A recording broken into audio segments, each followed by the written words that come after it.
Hi. As you begin the reintegration of some of your furloughed workers back into the workplace, there are some key considerations that need to be taken into account in terms of this being smooth and returning people to work in the quickest and most productive way possible. Um, of the furloughed workers in the UK, some research recently suggests that 61% of returning workers feel a high level of concern about their job security because they have been furloughed. 42% have concerns over the future of the organisation as a whole, and around 15% of businesses so far have made the steps to set a firm date for return, with the remainder not having done so yet. So it's fair to say that returning workers having some concerns is pretty understandable. As an employer, I wanted to take a moment to give you some key policies that I think you should have in place to deal with that reintegration and also to mitigate any issues that come about as a result of that. So I guess the first thing that I would suggest looking at is whether you do have a home working policy in place. You may be leaving people to work at home, you may be returning everybody to the office, or most commonly we are seeing a hybrid scenario emerging in the workplace where people are doing a bit of both. But what you will need to make sure is that you have a very clear home working policy. How does that work? What is expected? And your expectations for coming into the workplace at times and what that might involve as well. I think it's really important as well to communicate a contingency plan should the UK go back into any kind of lockdown scenario or a localised lockdown that would affect your workers. So what is the plan B? What happens? Are you ready for that to happen?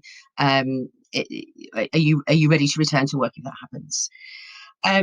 Also think about your hiring and your onboarding process. Does that allow for having the right technology in place and the right induction plans in place, regardless of where people are working?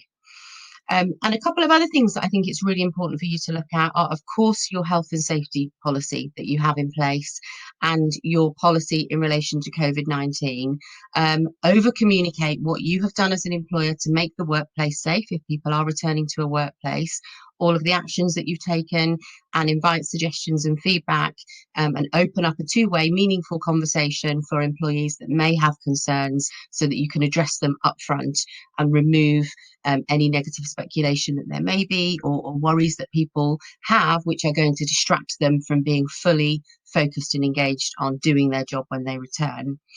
You're also going to want to review your sickness and absence reporting policy. Of course, you need COVID-19 considerations in there, and you will need a plan in place if somebody is taken ill at work.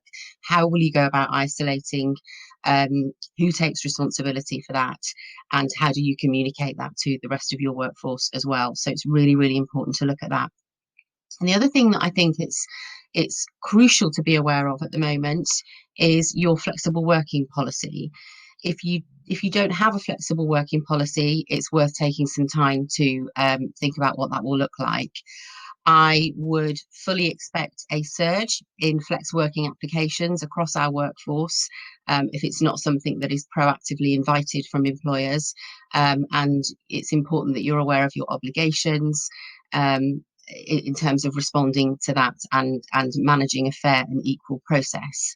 In our next video, I'll take a couple of moments to talk you through the things that you do need to be aware of as far as flex working is concerned, to ensure that you're well set up to respond to any requests that you do have.